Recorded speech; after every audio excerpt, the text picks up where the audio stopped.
Hi everyone, thanks for tuning in to this talk and getting involved with the Product Marketing Festival. We hope you've been enjoying the stages and the talks so far, and you're in for another good one right here. But before we kick things off, we just wanted to say a quick thanks to everyone who's helped make this festival happen. Sponsors, partners, attendees and speakers. Shameless but obligatory plug, and in case you missed it, we recently launched our very own product marketing certification. If you haven't already, check it out. Enjoy this session.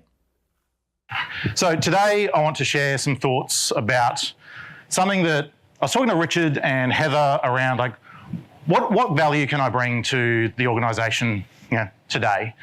And I think it's kind of been validated by the conversations that we had yesterday, certainly in Tanya's talk, and I was talking to her yesterday about, she's kind of given me permission, she's cracked the ice that we can be a bit honest. So is that something that we want? Yeah? And so I don't like just talking at people, so this might be a little bit more interactive than you're comfortable with. So if I lean forward and prompt, that's time for yes.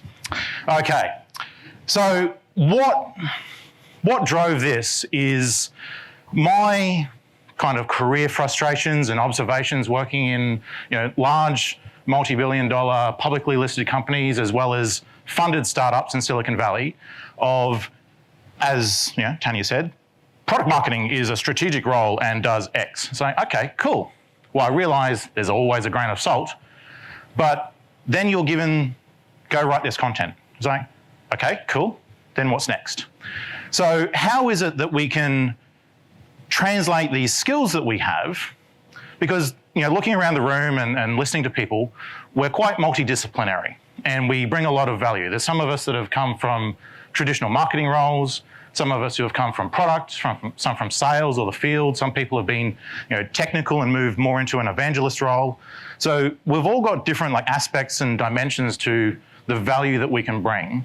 How can we do more than whatever the need is, like the immediate need right now?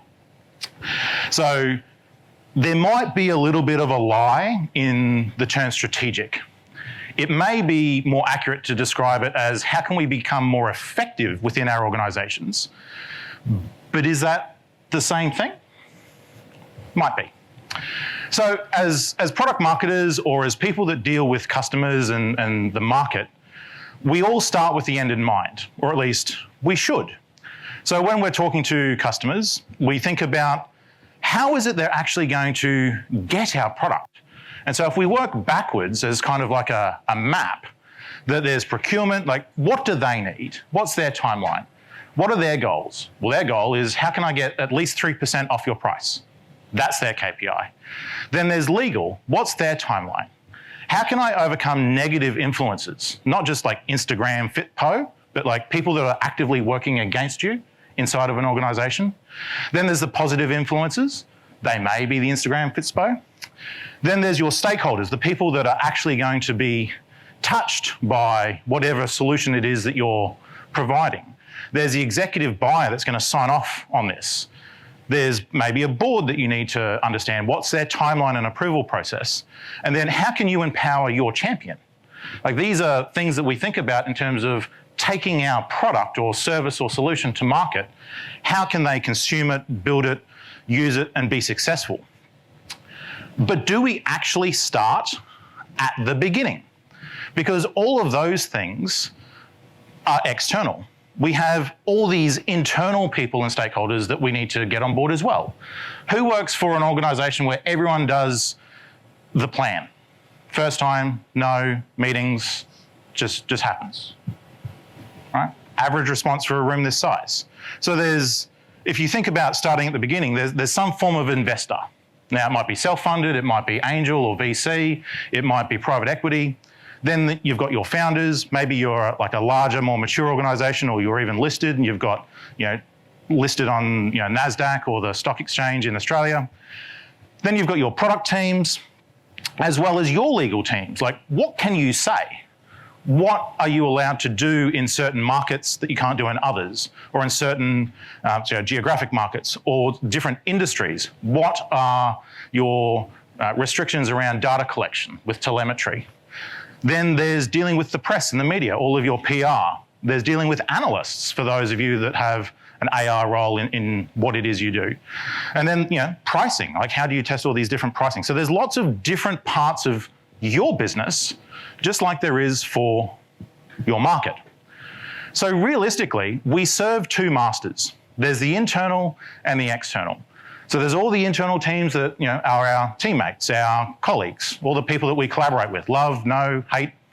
And then there's all the customers that we all love, and all the great media and our competition, right? Can't forget about them. So who is it we serve? I think Bree said this really well. Like, we're kind of the glue, and I'm surprised we haven't seen more of these style of slides today, where the cogs in the wheel and like us in the middle. Ignore my rethink. That was my little markup to myself. But so everything's beta, right? So if product is building the vehicle and sales are the driver moving that vehicle to the market, which is the destination, I kind of think of product marketing as we're the roadmap. We're the ones that help navigate all of these different pieces. Like, everyone is good at the thing that they do, but we kind of have that meta role over the top of a lot of things where we have a broad understanding, but we know how to make those connections. And so that's why I think that our role as being that leader within an organization, helping us navigate all of these pitfalls and mountains and rivers and valleys is crucial. And this is why we do need to be strategic or effective. So if anyone's done any form of selling or read any sort of development book, you've probably heard of Zig Ziglar. To get what you want, it's really simple. There's only one thing you need to do, and that's help enough other people get what they want. Life is easy. Like, we can all go home. It's not 42, it's helping others.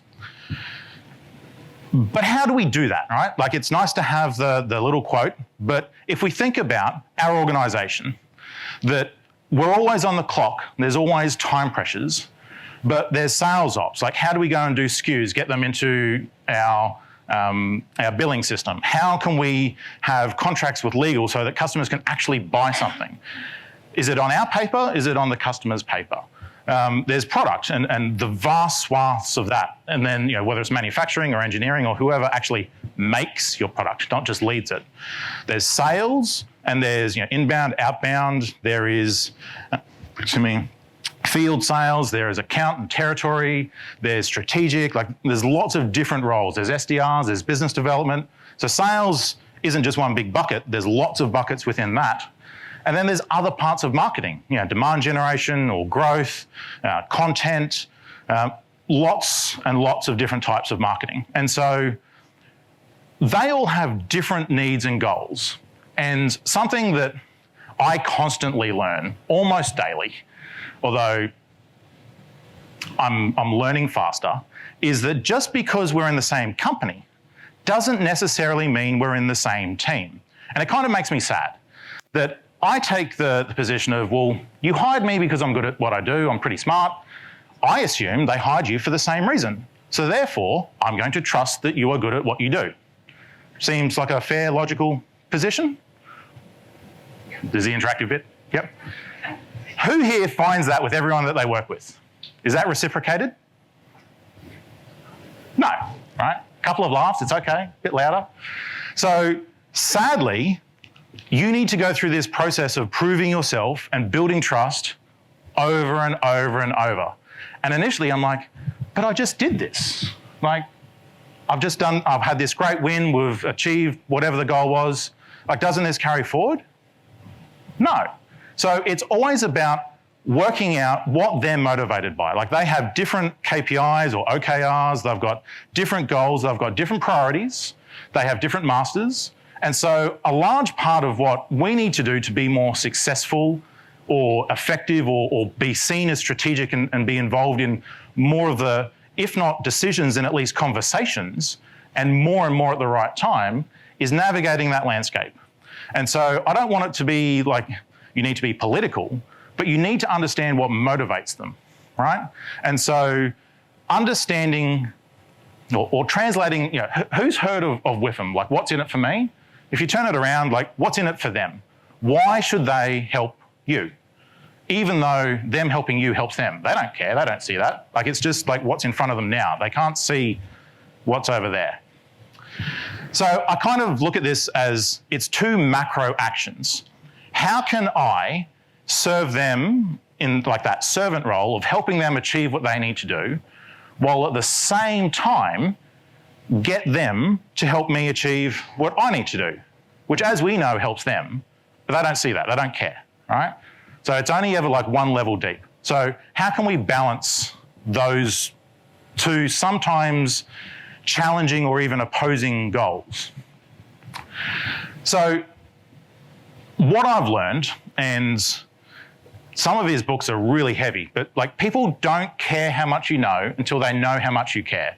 And it sounds kind of naff or warm and fuzzy, but until you can show that you genuinely care about what they're going through, what their challenges are, what their priorities are, like how tough life is for them, and sometimes it's listening. Like we just heard Bree talk about customer advisory boards, that we listen to our customers. We need to do the same internally as well, because effectively they're our customer.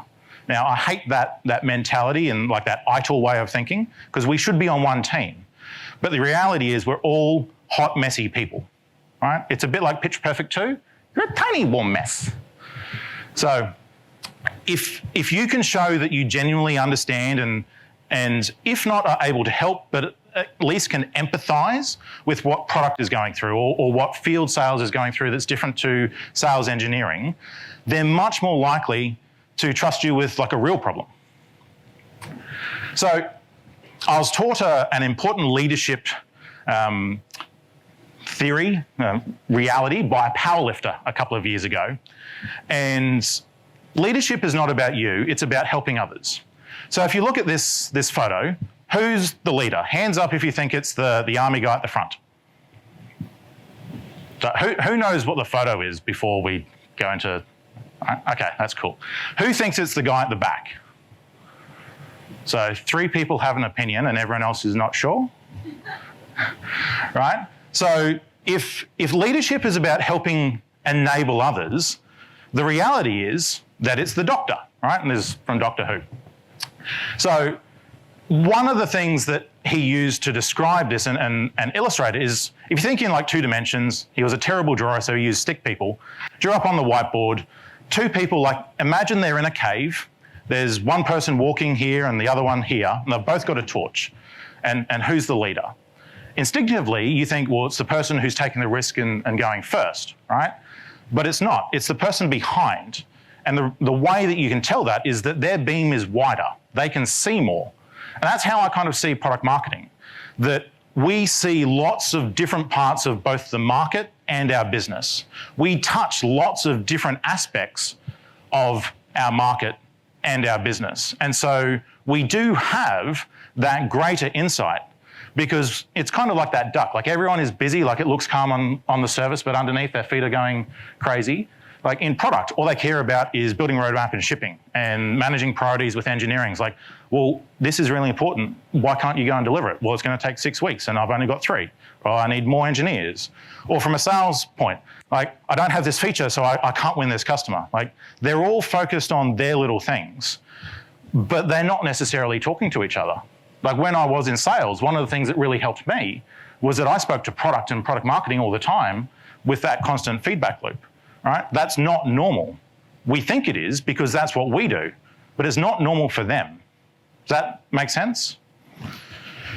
So for those of you who don't manage people, you probably hear this a lot, and for those of you who do manage people, you wish you only had this, that it really is influence without authority.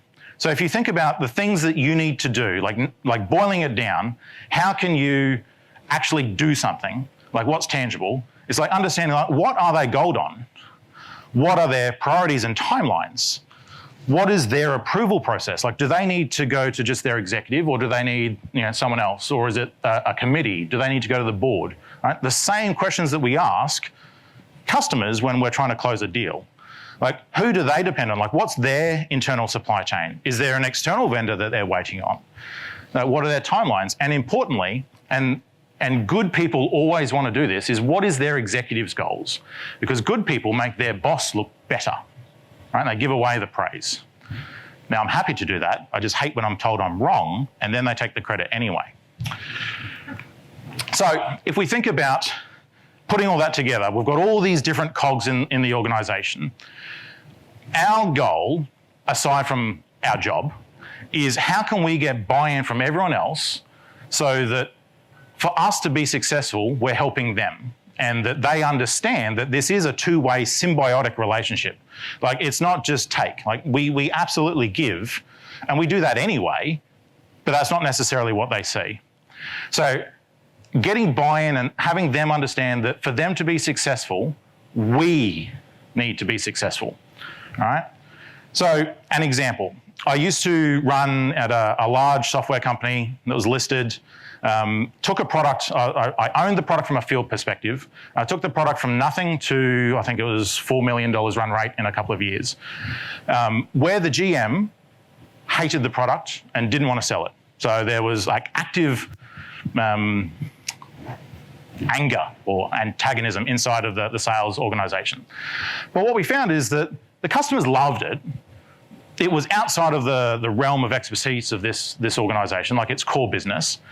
But the big challenge was, it wasn't that the customer wasn't smart, and it wasn't that the product was broken or hard, but the way it worked was very different to what they traditionally thought. And so there was this dichotomy of purpose between what they're thinking should be versus how this works. And not because the product was designed properly, but it solved a new problem that the other ways of doing this couldn't, so therefore it was different. And so what we found was that there was a high loss ratio, and we were expending all this sales effort. And so we sat down and I worked with the sales teams, the product teams, and customers. Like, everyone's frustrated. And it's like, Andrew, like, if you can't turn this around, like, we're just going to dump it. And I'm like, I can see the potential. So we went through and we understood that what it is that the customer needed was just a little bit of education and some time to adjust the way that they thought for this new problem, right? The existing products in the market couldn't solve this problem. That's why the problem existed. We then decided to bundle design services. It was only like a week of services with any net new sale. Now, initially, who do you think was opposed to that? Answers? Who do you think initially objected to a week of professional services and additional cost? Was it the customer or was it the sales team? Yeah. Sales. They're like, oh no, I don't want to raise the price. It's like, well, what we found, adding services increased our win ratio by 3 times. All of a sudden the GM loves me. Product was very happy, and customers were like, man, this is just so simple. I just needed to understand, like, instead of thinking like this, I think like that. And all of a sudden, the product really raced off, and I was able to grow the ANZ region and APAC to be number 2 globally behind North America, overtaking Europe, which is unexpected. And so NPS went up, and importantly, services revenue went up, which they were happy with, to the point where they could go and hire more services staff, which for people who like building empires and how I'm important because I manage X number of staff, they were really happy with. So these are things that, as a very pointed example of how I sat there and went, okay, so we've got a problem. Internally, we have opposition from management about the product at all, and it's kind of like do or die. Customers like it when they can be successful, but they're struggling to get over that hurdle. And internally, everyone's like, how do we do this? Because in North America, they just throw people at this and it's not a problem. We don't have that luxury here. Like, we're much more geographically dispersed. We're much more parochial in that we don't like people flying in from different cities, let alone different countries. And then we have lots of different languages in APAC. So how can we do that? And so most of these services were delivered virtually, right? A lot of it was just paper design that we gave the customer. The product was easy to implement once they understood how to install it. So these are the processes that I went through, that I've been talking about earlier, of understanding what it is that my internal teams were gold on and marrying that with what my customers' challenge was and how could we come together. So, thank you.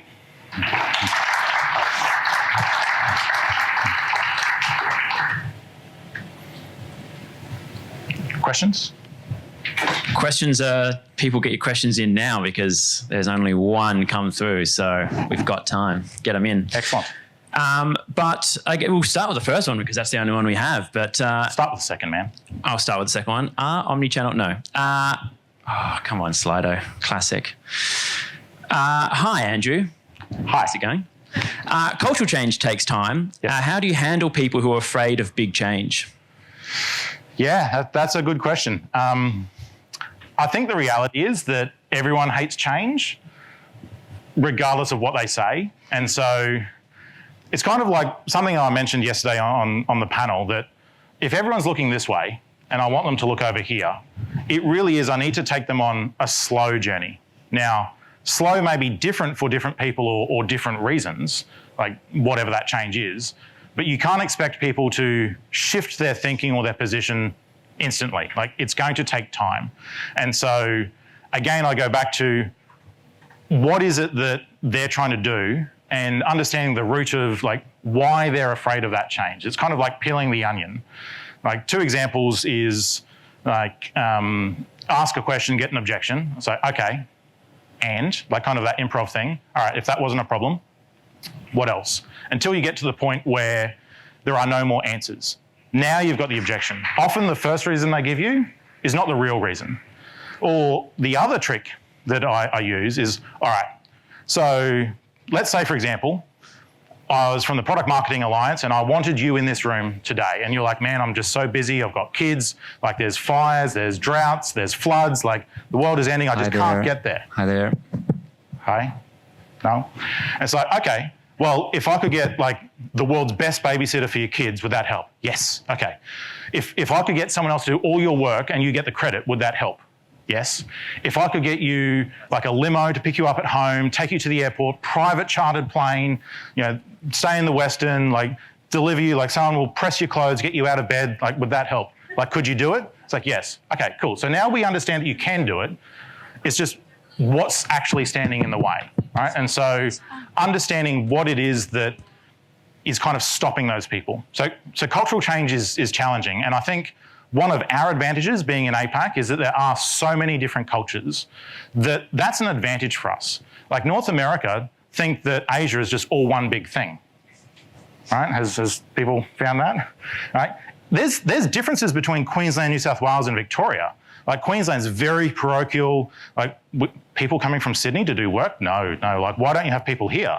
Like, you get that with New Zealand. You get people in Sydney are very transactional. Like, just bang, bang, I don't care. Whereas people in Victoria are much more relationship driven. Right? So even within Australia, we have this like little melting pot of differences, let alone language and actual historical and cultural differences.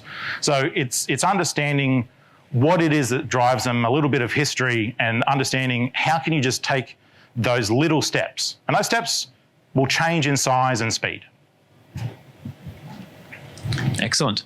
And I guess, for a lot of us, there's a different range of experience, and you obviously come with quite a lot of experience in the product marketing, space. How did you, maybe can you talk us through some of the challenges that you faced, I guess, getting to this realization, and, maybe what are some, maybe 2, like really small, easy steps that we can take away to start, influencing this change? The understanding that for a smart guy, I'm really dumb.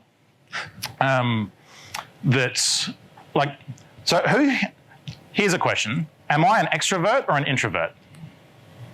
Introvert. That's the first time people got that right. I am uncomfortable with people, but I like sharing because of that, and this is a learned behavior of that servant mentality. Like, how can I help someone else be successful? And so it's kind of like that cultural change. Like, how can I step out of what I'm uncomfortable about so that I can help someone else, which then helps me? Like, it's kind of selfish, but is that okay if the outcome is someone else gets what they want first? So I think that's kind of what motivates me and drives my decision-making process internally is how can I help others so that I can get what it is I want. So. One more question for you from a fellow Queenslander. Didn't realise there were so many Legends. Queenslanders here. How do you find the understanding of product marketing in Queensland? I'm surprised we've got more than one. Honestly, I am surprised and gladdened of how many product marketers there are in the room. So who's the other Queenslander? Oh, of course. Oh, there's more. All right. Of course, Tanya's from Townsville. The shop street and the restaurant street. It's okay. It's nice. How do I understand the product marketing market in Queensland? I don't want to have that kind of cultural cringe of Queensland, but there's not a lot of large organisations. Like those that are headquartered there, there's Oracle, there is Virgin, there's Suncorp, there's BOQ. Like it's an emerging, and we're kind of slow moving, right? And so there's Rio Tinto and BHP have large offices, but not a lot of decision making there. So in terms of like from career or like roles and community, I haven't found that there's a lot. Hence why when I moved from like being in the field to being in product marketing outside of that same organisation, I reached out and I worked for Silicon Valley startups instead. So this has been educational for me. Hopefully that helps answer your question. That wasn't me. Actually, we've had two questions come off the back of that, so thanks, Tanya. How can we instill a servant leader mentality into perhaps the older style of management, in quoting marks? Well, you could take the Terry Pratchett method of wait for them to die and take their shoes. Difficult, unpredictable. I think the way that I've found it most successful is show, don't tell. And even now, like I know this, and like a rugby league player taught me this, that the more you can show and be the example of what it is you want to be, and sometimes you need to be blatant and explicit about it, and like don't be afraid to be on the front foot of explaining like why. Obviously with people skills, wrap it in flowers and bows and peaches and cream, but explain that, look, I'm here to help you. Like just be honest. Yeah. Excellent. And what are your thoughts on managing change versus time to market? What are some of the trade-offs? So managing change internally or with a market? Yeah. Managing change internally versus... Look, I would love if sometimes people just did as they were told. Like, this is your job, just do it. I'm sure people feel the same about me. So I think that's very situational, that I don't think there's a broad brush answer. But again, it comes down to what it is, determining what it is that is the highest priority and has that highest payoff. Like if we kind of think about prioritization of which feature should we ship? Like, is it the one that is going to get us a whole heap of new customers at a low price point and revenue? Or is it one that's going to get us a few customers with lots of revenue? Like, how do we make that decision? I think that's kind of the same sort of thinking that we need to apply to, cultural change versus, time to market. Today, I think time to market is more important than ever, but in the end, we're all people and we need to work with each other, so we can't be dicks about it. Does that help? It's a non-answer answer? All right. Excellent. Well, thank you very much, Andrew. Cool. Thanks, everybody. Thanks, man.